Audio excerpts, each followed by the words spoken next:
Welcome once again to Sid Caudle, Christian People's Alliance, leader of. We've got the conferences out of the way well and truly. We've got Christmas to look forward to.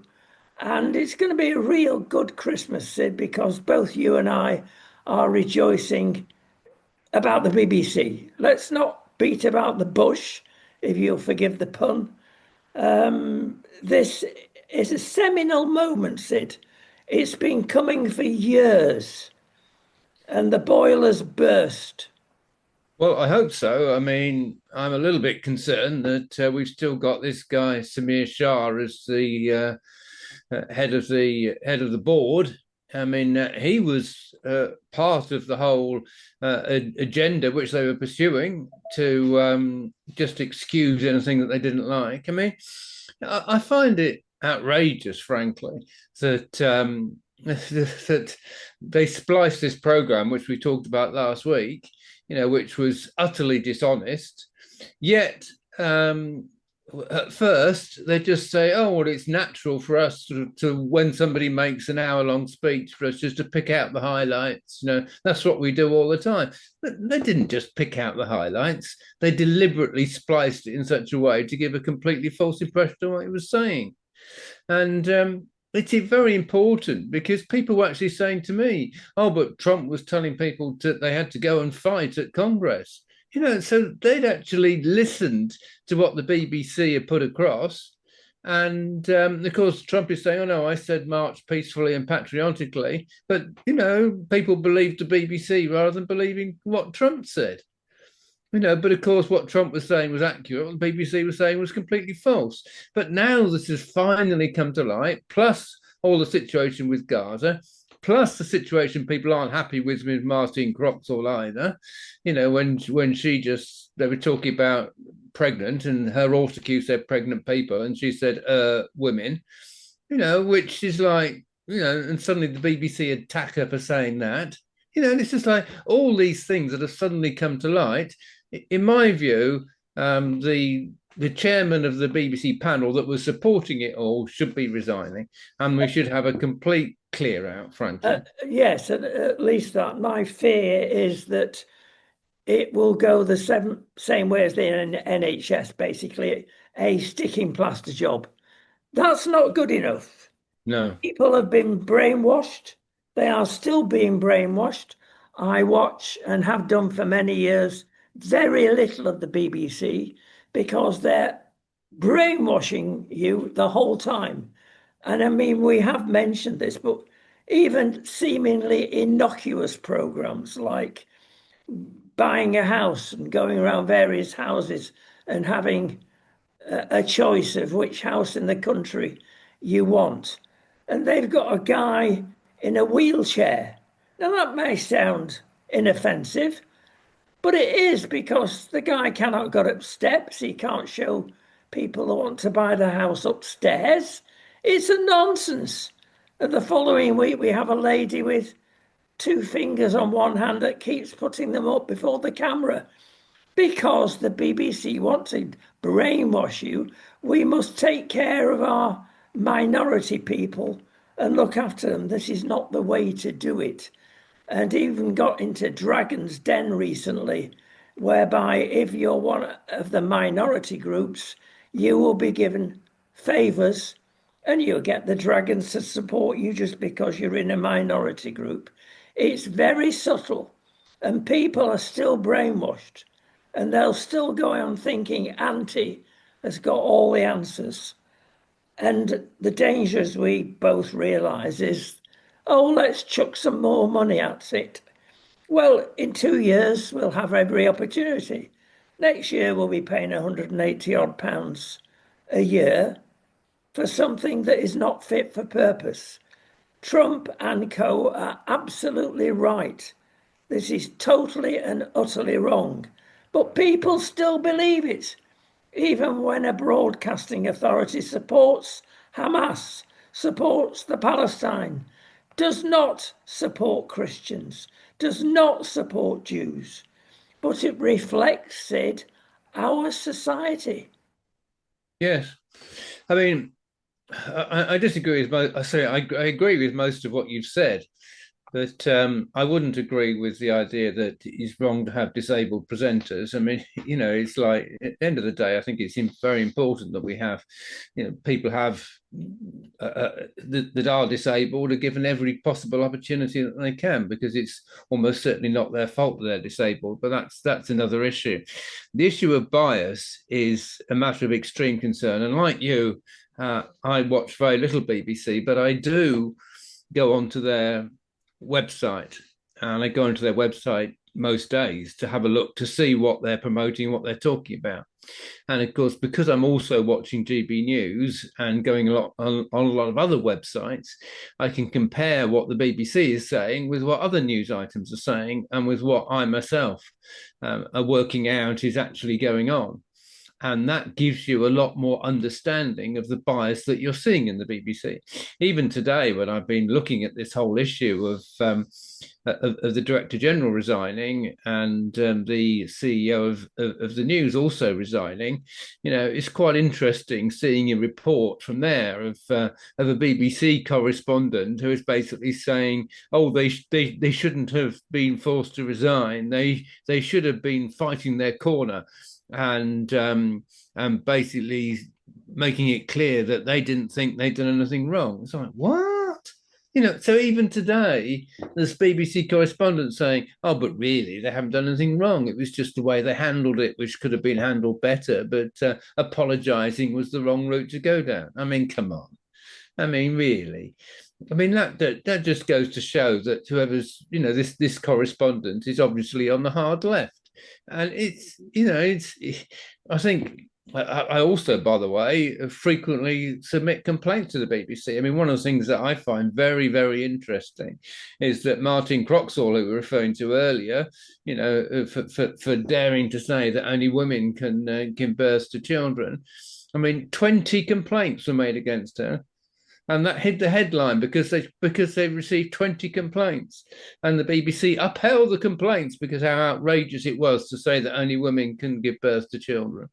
I mean, but you see, it goes to show that if they can respond like that to 20 complaints, Christians, who are being undermined all the time on the BBC or frequently on the BBC should be complaining, because there's validity in putting in complaints if they can take so much notice of 20 complaints that come from transgenders totally unreasonably. That's perfectly true. We'll have to agree to disagree on the disabled scene, Sid, because I will take 2 seconds of your time. I'm disabled. I cannot do certain things. As an investigative journalist for donkey's years, I love to get into the crowd, get and dig and find out the truth. I can no longer do that. So I send one of my colleagues out to do that for me, and I concentrate on the things I can do. And this was brilliantly illustrated the other day with Michael McIntyre's show. Can't remember what it's called now. There's a big circle of B-list celebs going around and asking questions. And somebody comes out from the middle of this wheel up with a trapdoor. And my goodness me, the last one I watched, I watched it for a laugh in the end.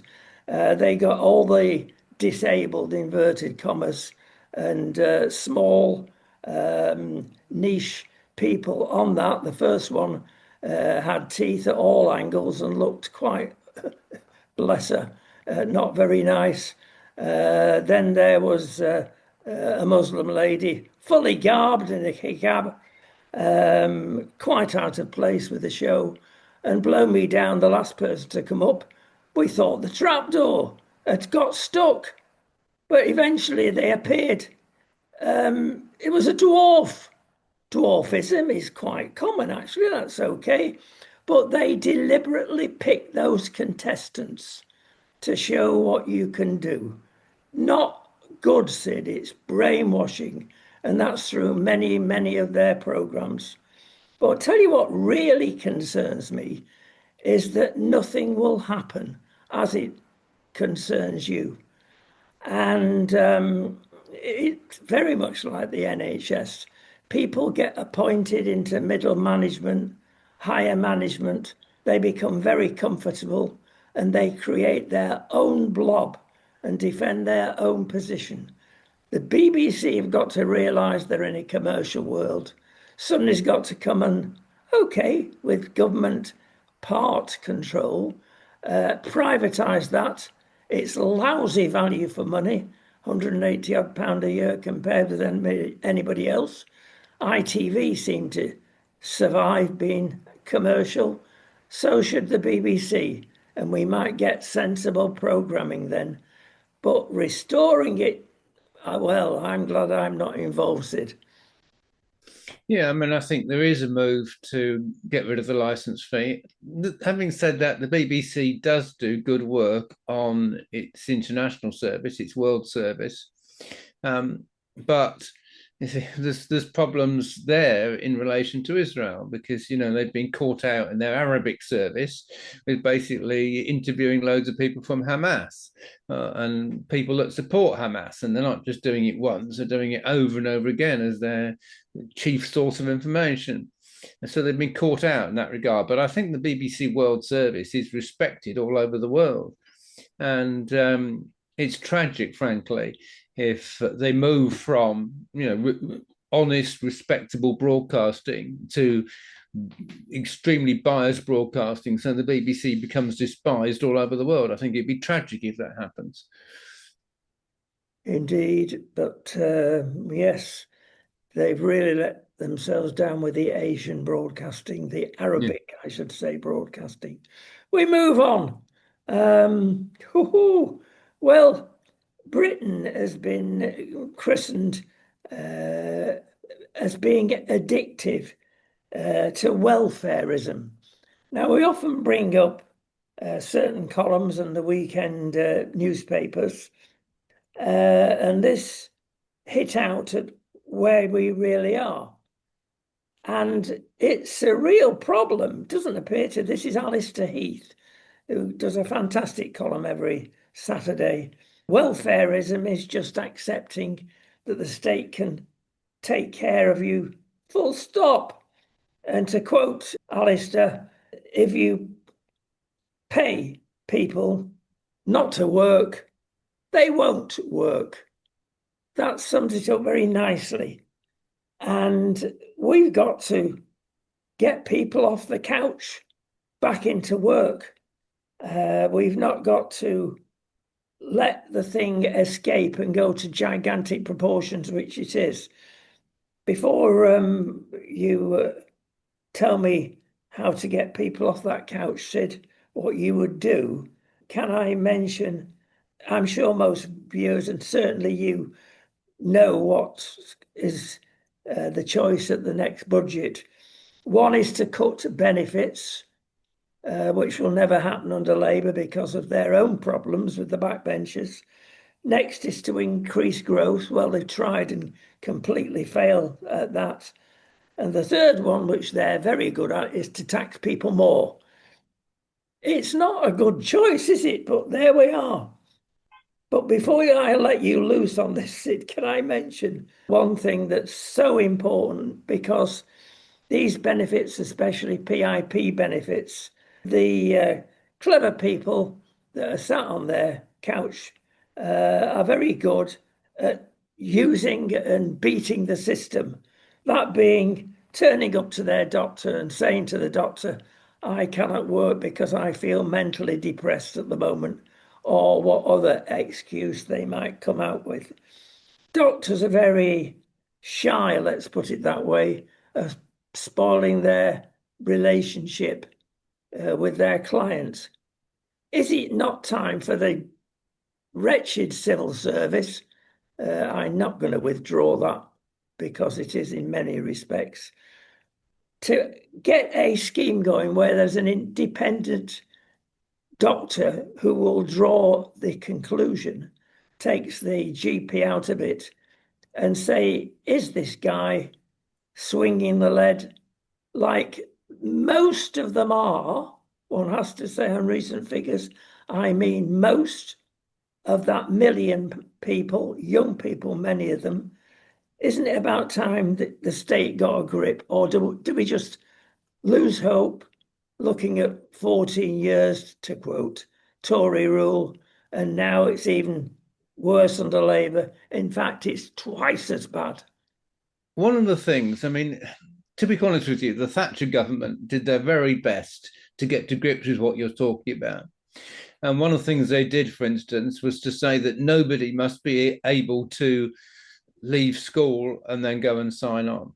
So we had some sort of scheme available for everyone that leaves school.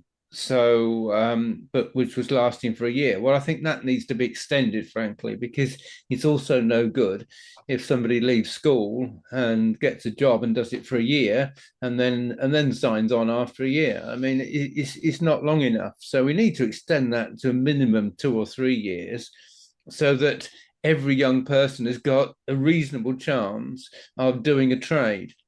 And the other thing that I think that's extremely important is that people that are signing on and getting benefits are able to do some work and not lose benefits, because you see, otherwise, you see, if it's because sometimes people need to get gradually back to work, and it's included with stress-related illness. I mean, I came across stress-related illness as people have got every desire to work. They really want to work, but literally can't. And it is a reality. And then sometimes it looks as though the person's trying it on because they look fine.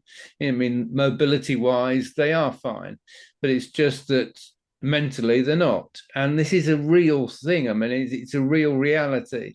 And I've experienced it a little bit myself, not extensively, I'm glad to say, but there was times in my working life when I was under enormous amount of stress for sales figures, and you actually begin to feel as though you feel physically sick, and it's very actually difficult to work because of the pressure that you're under. And it does happen. I mean, it is a real problem. But we need for people to be able to gradually go back to work, to work some hours without losing benefits. And it's the same for mothers, who give birth to children. I mean, it can't just simply be a matter of either you're working full time or you're on benefits. It's got to be that middle path where you can work part time and still receive some benefits has still got to be an option. But on the general issue, you see, it's very interesting. The Conservative Party now has basically said we could save 47 billion by various means, at least half of which is actually cutting benefits. But I think that is, as I've said many times before, that is looking at totally the wrong direction. The right direction is to announce a complete freeze on all regulations for a period of 5 years, a light touch in actually enforcing regulations, and then make large numbers of people that are working in quangos redundant. Simply, it can be done quite simply.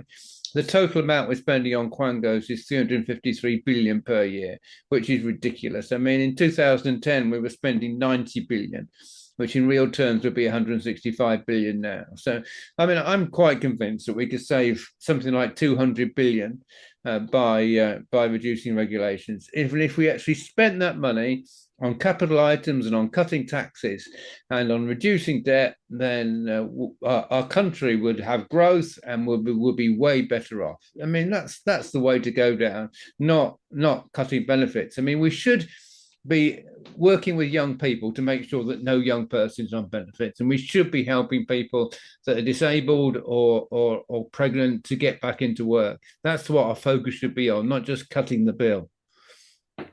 Yeah, 100% behind you, Sid.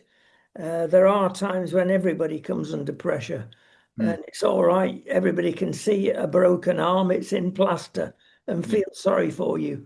Whereas if you've got some mental problems that are hidden, nobody feels sorry for you. But the number is tiny compared with the majority that are just slinging the hook, because it's difficult quite often to diagnose, but the professionals can. And we need professionalism. We've got too much amateurism in our government, especially this one, and in our civil service, who are quite happy to promote their own mandate, usually very far left, and it's costing the country. I tell you what, strangely, we've come across a report this week, like your comments on this one. When you're at soft war against people, I'm thinking of Russia as an example, then you think, oh, we can do this, that we can threaten that. Well, Mr. Trump, it's been interesting so far. Putin's revealed his true behind the cardboard image, what he's really about. Not a nice bunny. But Germany, as an example, it's come about that we find they've got 250 companies in Russia. That's all right. We've got companies all over the world. Mainly it's the world coming to Britain and putting companies in, but it's the same thing. So there are ties here. And believe it or not, Germany alone paid £2 billion worth last year of tax to Russia. That's helped their war effort, hasn't it? At what stage do we say, right, we've had enough of this, Mr. Putin, we're pulling out, or is there too much money at stake? Well, it's interesting, isn't it? I mean, 2 billion in government terms is not a phenomenal amount of money, but obviously it is a very significant amount of money. And there's been a lot of Western countries that have still been taking Russian oil and paying for Russian oil because it's cheaper. But there is now plenty of oil around, and my understanding is that the oil price has actually gone down significantly over the last year or so. So, which basically means there's now a glut of oil on the world market. So, we don't actually need to buy Russian oil in the West. But obviously, if they do a long-term contract, then it might be difficult to get out of it. But at the end of the day, we should be applying sanctions to Russia. The thing which I want to see most, frankly, is to see Putin removed as president of Russia. I think that's the only way the war with Ukraine will be solved. And the more we actually apply sanctions and it hits Russia's economy, the more pressure will be on him to either end the war or to resign. I noticed that just recently, in this last week, a retired general has suddenly started speaking out and saying that the war in Ukraine is wrong and we should end it. Putin was wrong to start it in the first place. Now, what normally happens when people start saying things like this is they suddenly mysteriously die, like Navalny, for instance, and just about every opposition figure in Russia that's risen up against Putin has ended up dead. So, I mean, we were actually praying for this man that he won't end up dead. But God bless him for his courage of speaking out. And I just pray that other people will join in. And this for once will finally be the time when, instead of Putin killing opposition, the opposition rises up and gets rid of Putin. But that's the only way the problem is going to be solved, in my view, in Russia. Golly, that may be medium to long term, Sid. Well, not necessarily. I mean, I don't know how old Putin is, but at the end of the day, he's. I think. I think this Ukraine war has been a disaster for Putin. He thought that it was just going to be, well, he wouldn't even call it a war. He just called it a special military assignment or something. But he thought it was all going to be over in 3 days. And his plan was just to go in there, remove Zelensky, put his puppet in place, and then Ukraine would do what he wanted. That was his plan. And he thought he could just send the troops in and it would all happen very quickly. And 4 years later, or it's almost 4 years later, they've lost apparently something like 1 million soldiers, Russia. Yeah, that is true. And therefore, he's got to maintain his position and get the Russian people on his side. And the only way is to show some worth. What is worth? a million soldiers' death. Well, we've got the Crimea and a bit more around there. We've got a bit more of Donbass, but whether that will convince people. But they took Crimea in 2014, and part of the Donbass in 2014 without any fighting at all. I mean, they just took it. I mean, at that stage we had Obama in the White House, and he didn't do anything, and nobody did anything. It was just okay. We'll have to let them get away with it. But in this last war, he hasn't got away with it. But yeah, I mean, from Putin's point of view, he can't afford to just give up, because if he just gave up, then obviously the Russian people will say, "Well, what an utter waste of time! You know, you've taken us to war in Ukraine, and now you've given up, and we've achieved nothing at all." So he can't afford to give up. He's got to try and win. And he's been desperately trying to win now for the last 4 years or so. But the time's got to come when somebody else, like this retired general that we talked about, has got the guts to stand up and say, "Stop it," or, and resign. And there are possibility there for the levers of power in Russia to be taken away from Putin.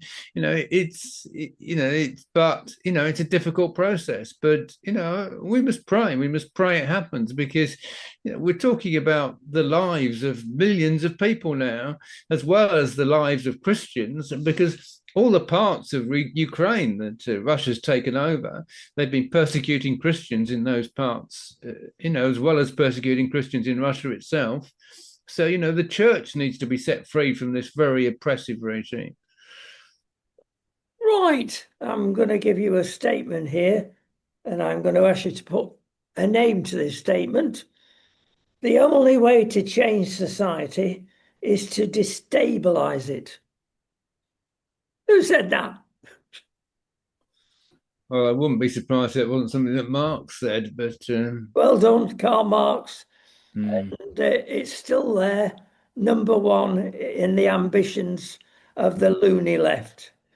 And boy, has it worked in Britain.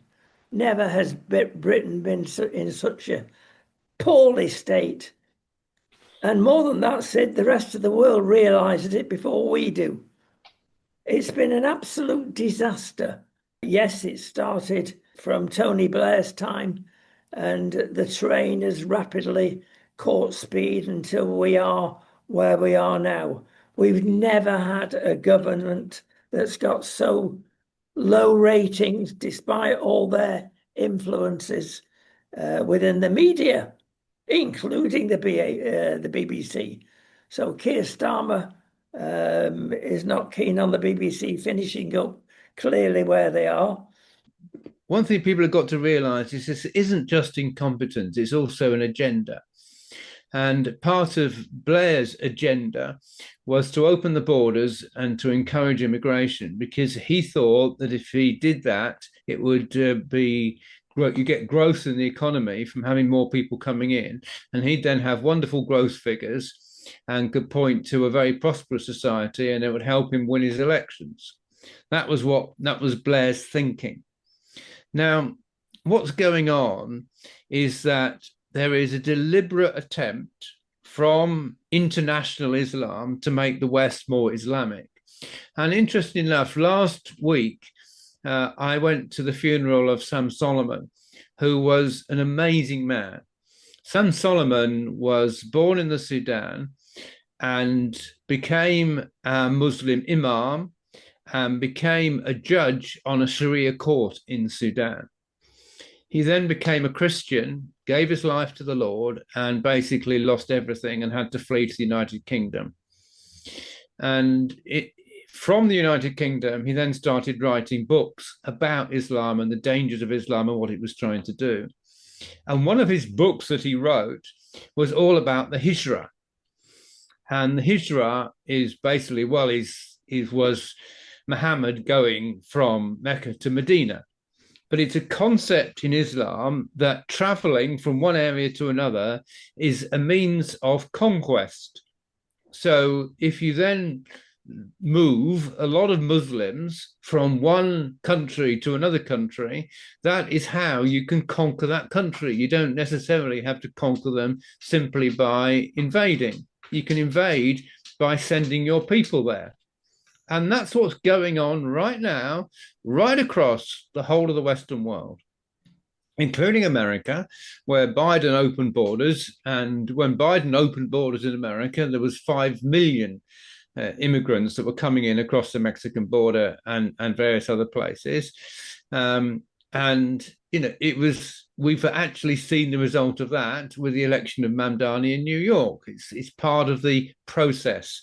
And it's the process that's been going on across the EU, and including obviously in the UK, where we're seeing large numbers of immigrants coming across the boats. But they're not only coming in boats, they're also coming to with spurious visas, student visas, for instance, to non-existent courses, which, you know, you see, Muslims have got no problem whatsoever in lying. So they've got no problem whatsoever in applying for a visa for a non-existent course in order to get into the UK on a student visa. I mean, all this sort of stuff is going on as well. And the authorities have got nowhere near getting to grips with the dishonesty which they're confronted by. So, I mean, I was even reading before this program of somebody who was an October the 7th terrorist who invaded Israel from Gaza. And he's now come across as an asylum seeker in Belgium. Or actually, apologies. He's not an asylum seeker. He's come across as a journalist. He's a journalist in Belgium.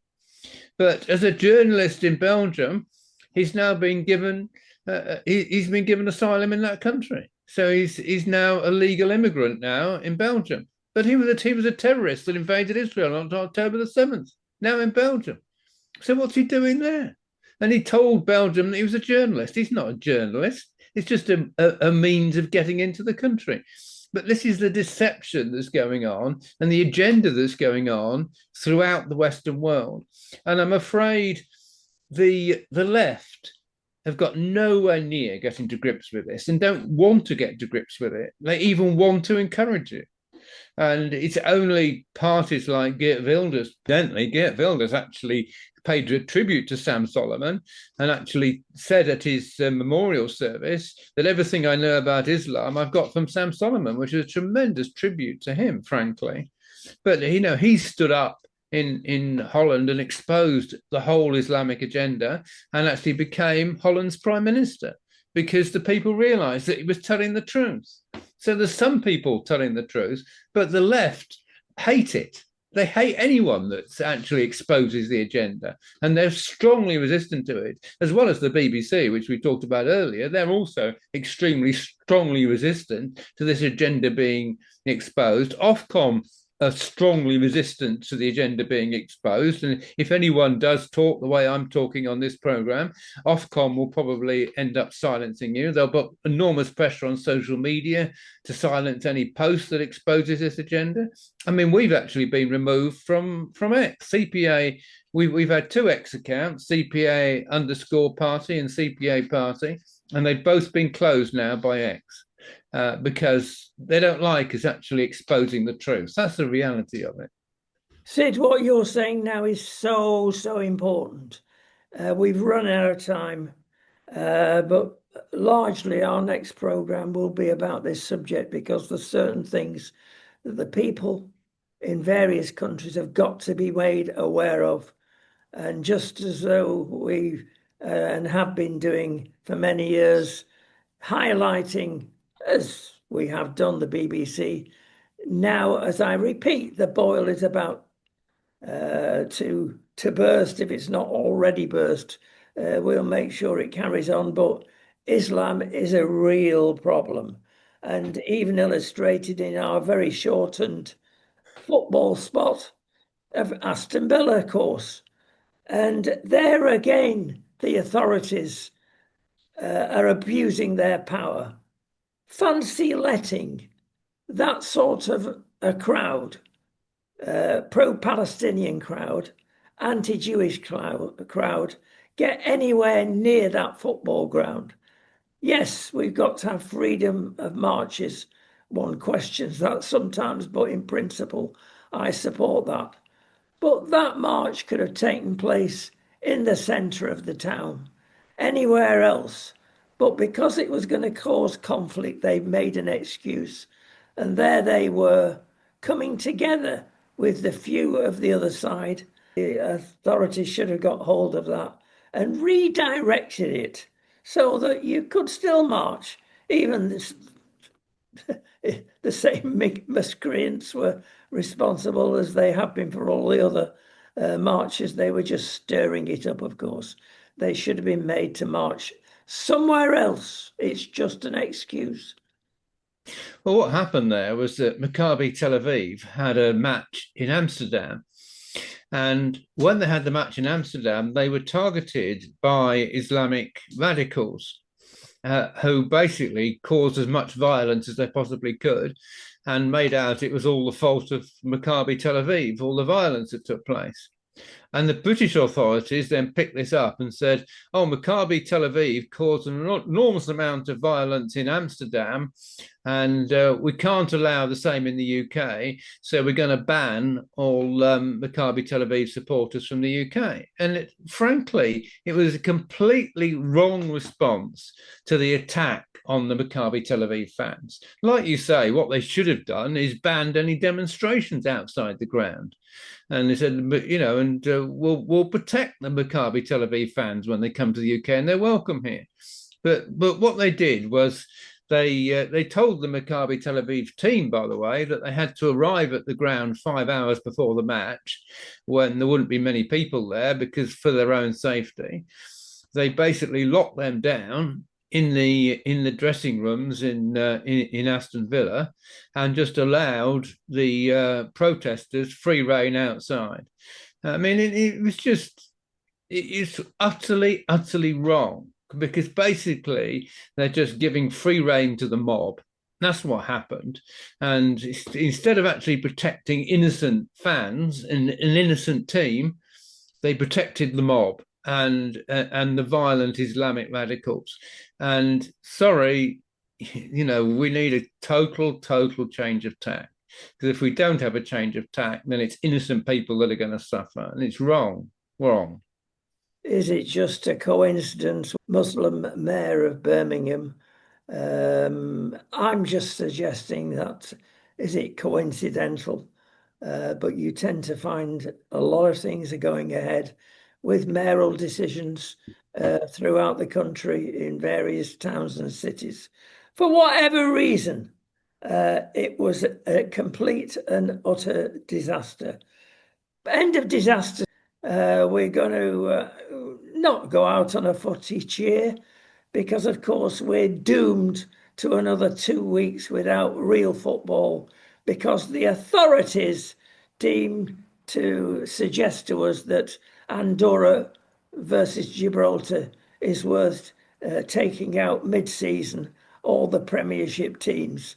How ridiculous. You've got 30 seconds to finish the programme on that one, Sid. Well, my team's playing because they haven't got enough international playing the team. So we're still going to get Wigan against Reading this Saturday. So if you want to watch some English football, there is some English football being played. It's just in lower divisions. But I'm enjoying the Premiership. I mean, the Premiership over the weekend I thought was very enjoyable. And I also enjoyed the Premiership with the Champions League and the Europa League and the Conference League. I mean, all our teams played very well. If people don't know that we had, of the 9 teams that played in Europe, we had 7 victories and 2 draws. So, I mean, that's, you know, English teams are performing very well in Europe, and we should be proud of them. At last, I've got a smile on his face. Sid, thank you so much. We'll see you shortly.